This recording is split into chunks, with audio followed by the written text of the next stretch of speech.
ஓம் முருகா போற்றி. ஓம் சரவண பவ. என் அன்பு குழந்தையே, நேற்று கவலையுடன் உறங்கி போன உனக்கு ஒரு நல்ல பதிலோடு பரிசோடு வந்திருக்கிறேன். உன் வாழ்க்கை சிறப்பாகவே இருக்கும். இனி கேள், நல்லது நடக்கும் உனக்கு. நீண்ட நாட்களாகவே நீ என்னிடம் கேட்டுக்கொண்டிருக்கும் உன் பிரார்த்தனையை உன்னுடைய அப்பா உனக்காக நிறைவேற்றி கொடுக்கப் போகின்றேன். உன்னுடைய துன்பங்களிலிருந்து எல்லாம் உன்னை காப்பாற்றப் போகின்றேன். நீ கேட்ட வரத்தை கூடிய விரைவில் உனக்கு தந்து உன் வாழ்க்கையை நான் சிறப்பானதாக மாற்றப் போகின்றேன். நீ நினைத்தது நிச்சயமாகவே நடக்கப் போகிறது. அது உனக்கு நடந்தே தீரும்.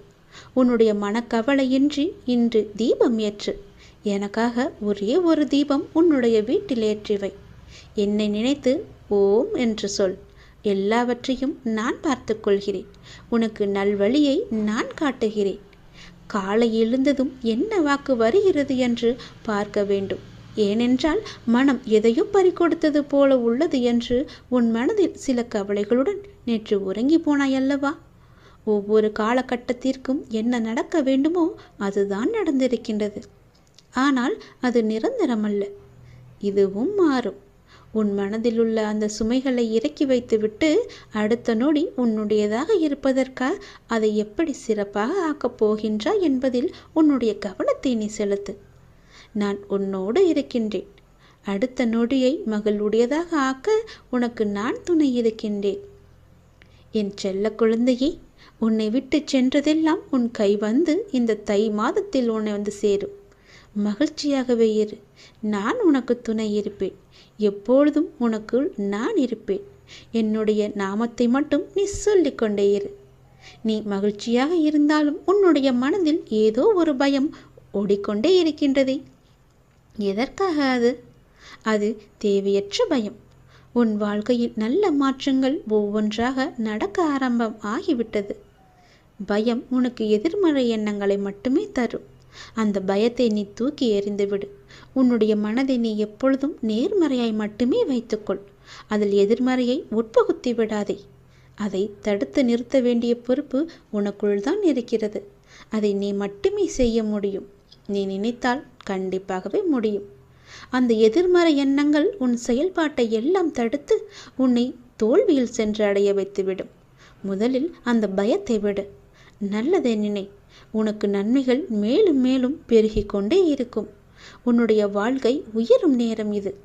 உன்னை வாழ்வை எப்போது குறை சொல்லாமல் ஏற்றுக்கொண்டாயோ, வினையை எப்போது நீ புரிந்து கொண்டாயோ, அப்போதே பல மாறுதல்கள் எல்லாம் உன்னுடைய வாழ்வில் நடக்க ஆரம்பித்து விட்டன.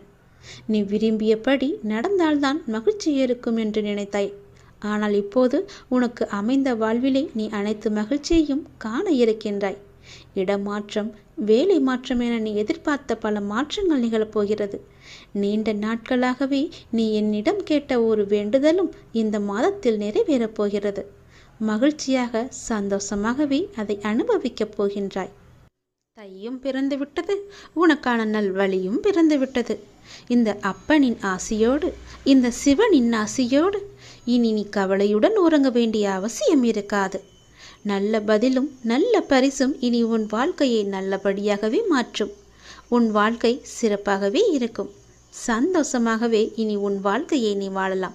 வாழ்வில் நடைமுறையில் உள்ள சில விஷயங்களை யதார்த்தமாக நீ புரிந்து கொண்டால் இன்பத்தையும் துன்பத்தையும் சமநிலையில் ஏற்கலாம். நீ முயற்றுப்பார். என் துணையோடு எல்லாவற்றையுமே போராடிப்பார். போராட்டமே இல்லாத வாழ்க்கை இங்கு யாருக்குமே அமைவதில்லை. போராட்டத்தை சந்திக்காத எந்த உயிரும் இந்த பூமியில் வாழ முடியாது. தெரிந்து கொள். பிறந்தது முதல் இறப்பது வரை போராட்டம் இருந்து கொண்டுதான் இருக்கிறது. பிறந்த குழந்தை கூட அழுகை என்னும் சத்தம் செய்துதான் தன்னுடைய தேவைகளை பூர்த்தி செய்கிறது. போராட்டத்தில் பிறந்து போராட்டத்தில் வளர்ந்து போராட்டத்தில் மடிவதுதான் வாழ்க்கை. இன்று மனிதன் போராட்டம் இல்லாத வாழ்க்கை வாழ ஆசைப்படுகின்றான். அதைத்தான் விரும்புகின்றான். வாழ்க்கையில் தங்கள் குறிக்கோளை நிலைநிறுத்தி கொள்ள ஒவ்வொரு மனிதனும் இவ்வுலகில் போராட வேண்டியிருக்கிறது.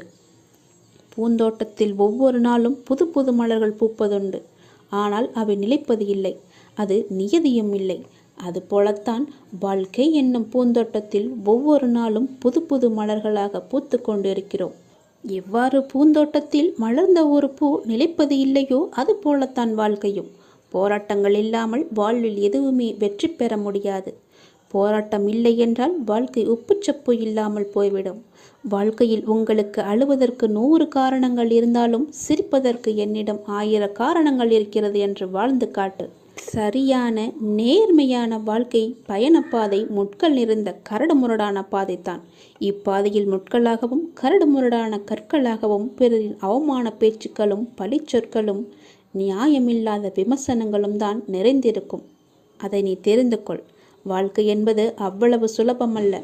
களை இல்லாத தோட்டமில்லை, அதுபோலத்தான் போராட்டம் இல்லாத வாழ்க்கையும் இல்லை. வாழ்க்கை அழகானதாக மாற்றிக்கொள்வது உன்னுடைய கையில்தான் இருக்கிறது. எல்லோருடைய வாழ்விலும் இன்பம் துன்பம் என்று எல்லாமே கலந்துதான் இருக்கும். நாம் அவற்றை எப்படி எடுத்துக்கொள்கிறோம் என்பதுதான் மிக முக்கியம். ஆசையை குறைத்து கொள்ள வேண்டும். மனநிறைவு இருந்தாலே போதும். உன்னுடைய வாழ்வில் மகிழ்ச்சி தானாக நிலைத்து நிற்கும். போராட்டம் இருந்தாலும் கூட யாரும் வாழ்க்கையை வெறுப்பதில்லை. போராட்டங்களை எல்லாம் ஏற்றுக்கொள்ளவும் நமக்கு ஏற்றதாக மாற்றிக்கொள்ளவும் பழகினாலே போதும். வாழ்க்கை பூந்தோட்டமாக மாறிவிடும்.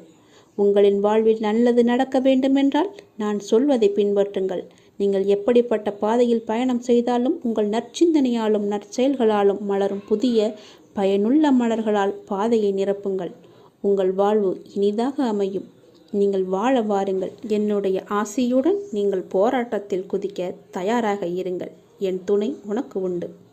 எல்லோருக்குமே சிவன் என்றால் பிடிக்கத்தான் தெரியும். தந்தை சிவபெருமான் நினைப்பது என்பது மிக பெரிய புண்ணியத்தின் ஒரு சத்திய வருமானம். மனித வாழ்க்கை வியாபாரமாகிவிட்ட இந்த காலத்தில் அந்த வியாபாரத்தை லாபமாக மாற்றுவதற்கு நாம் இறைவனுடன் வியாபாரத்தை இணைத்து கொள்ள வேண்டும். இறைவனுடன் வியாபாரம் செய்வதற்கு அவருக்கு வேண்டியது எல்லாம் உங்களுடைய பணம், காசு, தொழிலில் வரும் லாபம் இது எல்லாம் கிடையாது. நீங்கள் சுத்தமான மனதுடன் அவரை நினைவு செய்ய வேண்டும். உங்களிடம் என்னென்ன தீய குணங்கள் இருக்கின்றதோ அவற்றை அவரிடம் அர்ப்பணித்து விட வேண்டும். அர்ப்பணித்தவற்றை திரும்ப வாங்கக்கூடாது. அர்ப்பணித்த பின் அந்த இடத்தை நிரப்புவதற்கு அவரிடமிருந்து நற்குணங்களை பெற்றுக்கொள்ள வேண்டும். இதுதான் இறைவனிடம் நாம் செய்யும் கொடுக்கல் வாங்கல். மற்றபடி நாம் செலுத்தும் காணிக்கைகள் மற்றும் அபிஷேகங்கள் இது இறைவனை குளிர்விக்கின்றதா என்றால் நமது நன்னடத்தை எவ்வளவு இருக்கின்றதோ அதை பொறுத்தே நாம் இறைவனுக்கு செலுத்தும் அர்ப்பணிப்பையும் அவர் ஏற்றுக்கொள்கின்றார். வாழ்க்கையில் தவறான பாதையில் சென்றுவிட்டு மனித வாழ்க்கையின் தர்மத்திற்கு உட்பட்ட செயல்களை மறந்துவிட்டு இறைவனுக்கு என்ன அபிஷேகம் செய்தாலும் அதனால் அவர் மனம் குளிர்வதில்லை.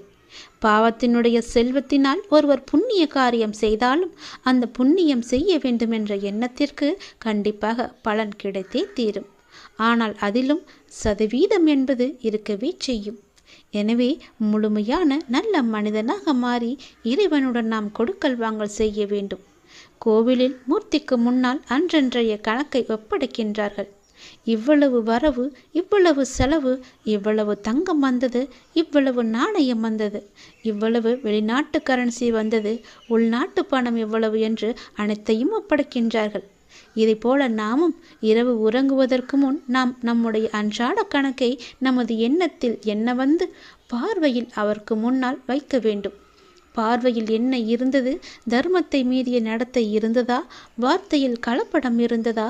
பிறரிடம் நான் செலுத்தும் அன்பு உள்நோக்கம் கொண்டதாக இருந்ததா? இதையெல்லாம் ஒப்படைக்க வேண்டும். பணம் மட்டுமே மனிதனுக்கு வாழ்க்கையில் முக்கியமான பொருள் அல்ல. நமக்கு கொடுக்கப்பட்ட காலம், நேரம், நம்முடைய வாழ்க்கையின் ஒவ்வொரு எண்ணம், பேச்சு, செயல் அனைத்துமே இறைவனால் கவனிக்கப்படுகின்றது. இதில் நான் உண்மையாக இருக்கின்றேன் என்பதற்காகவே இறைவனிடம் இரவு கணக்கு ஒப்படைக்கப்படுகின்றது. எனவே லாபம் என்பது பணம் சம்பாதிப்பது மட்டுமன்று. அந்த பணத்தை தர்மப்படியும் நேர்மையாகவும் சம்பாதித்து அதை புண்ணிய காரத்தில் ஈடுபடுத்துவது. இதுதான் ஒவ்வொரு ஜென்மத்திற்கும் உயர்ந்த குடும்பத்திலும் உயர்ந்த நற்குணங்கள் நிரம்பிய மனிதராகவும் அனைவருடைய ஆசிகளை பெற்றவராகவும் நாம் பிறவியாக வாழ்வதற்கு தொடரக்கூடிய கர்மா. நம்முடைய கர்மா அப்படி இருக்க வேண்டும். நாம் செய்யும் செயலுடன் கூடவே இறைவனின் நினைவில் ஒன்றி இருந்து காரியம் செய்ய பழகிக்கொள்ள வேண்டும். அந்த இறைவனின் நினைவில் இருந்து காரியம் செய்வது கூட ஒரு மிகப்பெரிய வருமானம். ஒன்று நமது பாவங்கள் அழியும், அடுத்ததாக நமக்கு புண்ணியம் சேரும். அதற்கு அடுத்ததாக நமக்கு என்ன இறைவன் சொல்ல விரும்புகின்றாரோ அதை செய்யும் ஆற்றல் நமக்குள் வந்து சேரும். இதுவே இறையுடன் ஒன்றிய நிலை எனப்படுகின்றது. ஒரு மனிதன் பிறப்பு முதல் இறப்பு வரை இந்த உடல் என்னும் கருவியின் மூலம் செய்யக்கூடிய கர்மத்தின் பலனாக அவனுடைய வாழ்க்கை என்பது உருவாக்கப்படுகின்றது. எனவே கர்மத்தை சிரேஷ்டமாக ஒருவர் விரும்பினால் அவர் இரு நினைவில் கர்மத்தை செய்ய பழகிக்கொள்ள வேண்டும். அப்பொழுது கர்மம் தர்மப்படி இருக்கும். தர்மத்தின்படி கர்மம் செய்பவரின் கூடவே அந்த பரம தயாளான பரமேஸ்வரனும் துணை இருப்பார். எதையெல்லாம் மனித வாழ்க்கையில் லாபம் என்றால், ஒன்று நாம் இறைவனுடன் இருப்பது, இன்னொன்று நாம் இறைவனுடன் இருந்து காரியம் செய்வது, மற்றொன்று நாம் செய்யும் காரியத்தை இறைவனுக்கு விருப்பமானதாக செய்வது. இப்படி இருப்பவர்தான் புண்ணியவான். இவரை பார்ப்பவர்தான் மனதார மகிழ்ச்சி அடைகின்றனர். இப்படிப்பட்ட ஒருவரை பார்ப்பவர் திருப்தி அடைகின்றார். திருப்தி அடையும் அவர் மனதார அவரை ஆசீர்வதிக்கின்றார். இப்படிப்பட்டவருடைய மரணம்தான் அனைவருக்கும் இப்படிப்பட்ட ஒருவரை இழந்துவிட்டோமே என்று தன்னையும் அறியாமல் கண்கலங்க வைக்கின்றது. எனவே கர்மத்தை நாம் சிரேஷ்டமாக செய்யும்போது வையத்துள் வாழ்வாங்கு வாழ்பவன் வானுரையும் தெய்வமான ஜோதியான தந்தை சிவபெருமான் மனதில் வைக்கப்படும். மனிதனாக போற்றப்படுவார். எனவே வாழும்போது நல்ல மனிதர்கள் 4 பேரை நாம் சம்பாதித்து கொள்ள வேண்டும். வாழும் வரை இறைவனுடைய நினைவில் ஒன்றி வாழ வேண்டும். எங்கே இறைவன் இருக்கின்றாரோ அங்கே மற்ற அனைத்தும் தன்னால் நடந்தேறும் என்பதை நாம் அறிந்து கொள்ள வேண்டும். அனைத்தும் ஈடேறும். நல்லது, வாழ்த்துக்கள் என்று எப்பொழுதும் நம் வாயில் சொல்லிக்கொண்டே இருக்க வேண்டும். அப்பன் சிவபெருமானின் அருளை முழுவதுமாகவே நாம் பெற வேண்டும். நான் உன் வீட்டிற்கு வந்துவிட்டேன். உனது எண்ணங்கள் அனைத்தும் தவறாக நடக்கின்றதே, என்ன செய்வது என்று நீ யோசிக்காதே. அனைத்தும் மாறப்போகின்றது. நீ எதிலும் நிதானமாக யோசித்து செயல்பட்டாயானால் நிச்சயம் அனைத்துமே மாறும். அவசரப்படாதே. நிச்சயம் உனக்கு வெற்றி மட்டுமே கிட்டும். உன் வாழ்க்கையில் நடக்கின்ற யாவுமே உன் கர்ம வினைகளின் படிதான் நடந்து கொண்டிருக்கின்றன. அப்படி இருக்கையில் நீ துயரங்களை எதிர்கொண்டுதானே ஆக வேண்டும். உன் கர்மாக்களை பற்றி நீ பயப்படாதே. அதற்குத்தான் நான் இருக்கின்றேனே. உன் கர்ம பந்தத்திலிருந்து விரிந்து விடுபட உன்னால் முடிந்த அளவு பிறருக்கு நன்மையை செய். உன்னிடம் உதவிக்கு வருபவர்களை நீ உதாசீனப்படுத்தாதே. உன்னால் எவ்வளவு முடியுமோ அவ்வளவு உதவி செய். முடியாவிட்டால் அவர்களை புண்படுத்தி அனுப்பாதே. உன்னால் முடிந்த உதவியை நீ அவர்களுக்கு செய். அந்த தர்மமே உன்னை இக்கட்டான சூழலிலிருந்து உன்னை நிச்சயம் காக்கும். உன் கர்ம வினைகளிலிருந்தும் அது உன்னை காப்பாற்றும். வாழ்க்கையில் இன்பமும் துன்பமும் அவரவர் கையாளும் வகையில்தான் மாறுபடும். இன்பத்தை சந்தோஷமாக அனுபவிக்க வேண்டும். துன்பம் வந்தால் சோர்ந்து போகக்கூடாது. துன்பத்தையும் இன்பமாக ஏற்று நாம் வாழ பழகி கொண்டால் அந்த துன்பம் நம்மை கண்டு அஞ்சி ஓடிவிடும். மற்றவர்கள் எல்லாரும் நிம்மதியாக சந்தோஷத்துடன் வாழ்வதாகவும் நீ மட்டுமே துயரங்களை எதிர்கொள்வதாகவும் புலம்பிக் கொண்டிருக்கின்றாய். அது தவறு. எல்லோருக்கும் அவரவர் வாழ்க்கையில் எல்லா விதமான துன்பங்களும் இன்பங்களும் வந்து கொண்டுதான் இருக்கின்றன. எல்லாம் கலந்துதான் இருக்கும். அதுதான் வாழ்க்கையும். அந்த உண்மையை நீ புரிந்து கொள்.